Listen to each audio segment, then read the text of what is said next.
फरीदाबाद में आज आम आदमी पार्टी की प्रेस कॉन्फ्रेंस है। खुद जो राज्यसभा सांसद सुशील गुप्ता हैं वो यहाँ पे पहुँचे हैं। डॉक्टर अशोक तंवर भी पहुँचे हुए हैं। हमारे साथ डॉक्टर सुशील गुप्ता हैं, उनसे जानने की हम कोशिश करेंगे क्योंकि कई मुद्दों को लेकर के जो है वो आम आदमी पार्टी ने आज इस प्रेस कॉन्फ्रेंस का आयोजन किया गया है, जिसमें साफ तौर से उन्होंने हरियाणा सरकार पर प्रहार करते हुए जो है वो कई गंभीर आरोप लगाए हैं। डॉक्टर साहब, आज कई गंभीर आरोप आपने जो है वो हरियाणा सरकार पर लगाए हैं, क्या कुछ कहना चाहोगे? सबसे पहले एमएसएमई का जो बजट रखा था वो सरकार ने 22-23 में आधा % भी खर्च नहीं कर पाया। जो समूची विपक्ष अदानी के खिलाफ ज्वाइंट पार्लियामेंट्री कमेटी की मांग कर रही है वो हरियाणा दिखा रहा है। इन्होंने बिजली के रेट भी 2 रुपये कुछ पैसे बढ़ाने के खरीद की बात तय कर दी, वो भी अदानी से खरीदेंगे। आप देख लेना, आप भी यहीं और मैं भी यहीं हूँ। किस प्रकार से ये सरकार अदानी समूह के बिक गई है कि ज्वाइंट पार्लियामेंट्री कमेटी के गठन की मांग को स्वीकार नहीं करी है भारतीय जनता पार्टी की सरकार। और राज्यों की सरकार बड़े औद्योगिक घरानों को फ़ायदा पहुंचाने के लिए लघु और छोटे उद्योगों पे आधा % भी खर्च नहीं कर रहे हैं। इसी प्रकार मैं शिक्षा की बात करता हूं। शिक्षा के क्षेत्र में इन्होंने केवल 50% भी बजट का खर्च नहीं किया गया। बहुत शर्म से कहना पड़ता है कि हरियाणा के अंदर ग्रामीण क्षेत्र में 28% स्कूलों के अंदर शौचालय की व्यवस्था नहीं है। 10% स्कूलों के अंदर पीने के पानी की व्यवस्था नहीं है। छोटे बच्चों को गांव में 75% कंप्यूटर नहीं मिलता और इनका आधा बजट लैप्स हो रहा है। क्यों इतनी उदासीन है सरकार? आज किसान पे ध्यान नहीं दे रही है। कृषि का बजट इनका लैप्स हो गया है और अभी 40% सरसों की, 50% गेहूं की फसल बर्बाद हो गई। सरकार फौरी तौर पे कुछ राहत दे। बिल्कुल, दिल्ली का बजट भी नहीं पेश हो पाया, उसको किस तरीके से देखते हैं? दिल्ली के बजट को प्रधानमंत्री जी के इशारे पर रोका गया है।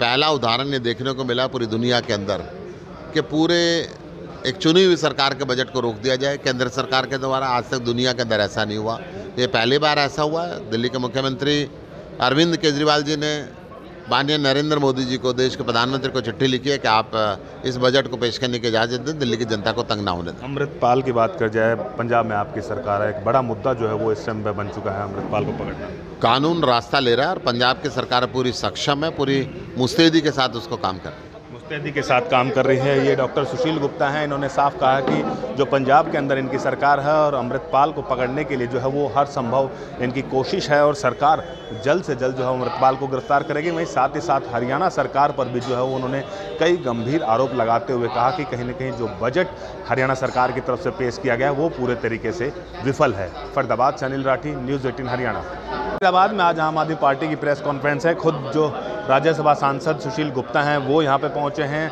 डॉक्टर अशोक तंवर भी पहुँचे हुए हैं। हमारे साथ डॉक्टर सुशील गुप्ता हैं, उनसे जानने की हम कोशिश करेंगे क्योंकि कई मुद्दों को लेकर के जो है वो आम आदमी पार्टी ने आज इस प्रेस कॉन्फ्रेंस का आयोजन किया गया है, जिसमें साफ तौर से उन्होंने हरियाणा सरकार पर प्रहार करते हुए जो है वो कई गंभीर आरोप लगाए हैं। डॉक्टर साहब, आज कई गंभीर आरोप आपने जो है वो हरियाणा सरकार पर लगाए हैं, क्या कुछ कहना चाहोगे? सबसे पहले एमएसएमई का जो बजट रखा था वो सरकार ने 22-23 में आधा % भी खर्च नहीं कर पाया।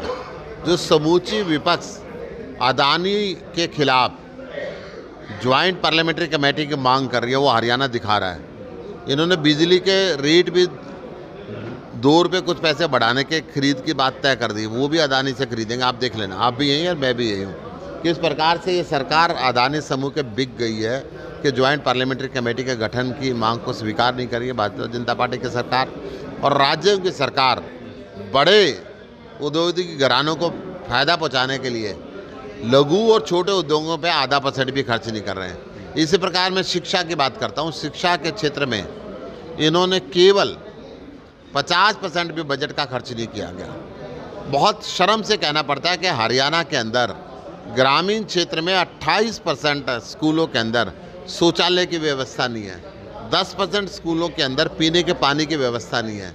छोटे बच्चों को गांव में 75% कंप्यूटर नहीं मिलता और इनका आधा बजट लैप्स हो रहा है। क्यों इतनी उदासीन है सरकार? आज किसान पे ध्यान नहीं दे रही है। कृषि का बजट इनका लैप्स हो गया है और अभी 40% सरसों की, 50% गेहूं की फसल बर्बाद हो गई। सरकार फौरी तौर पे कुछ राहत दे। बिल्कुल, दिल्ली का बजट भी नहीं पेश हो पाया, उसको किस तरीके से देखते हैं?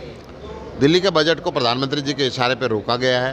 पहला उदाहरण ये देखने को मिला पूरी दुनिया के अंदर कि पूरे एक चुनी हुई सरकार के बजट को रोक दिया जाए केंद्र सरकार के द्वारा। आज तक दुनिया के अंदर ऐसा नहीं हुआ, ये पहली बार ऐसा हुआ है। दिल्ली के मुख्यमंत्री अरविंद केजरीवाल जी ने माननीय नरेंद्र मोदी जी को, देश के प्रधानमंत्री को चिट्ठी लिखी है कि आप इस बजट को पेश करने की इजाज़त दें, दिल्ली की जनता को तंग ना होने दें। अमृतपाल की बात कर जाए, पंजाब में आपकी सरकार है, एक बड़ा मुद्दा जो है वो इस समय बन चुका है अमृतपाल को पकड़ना।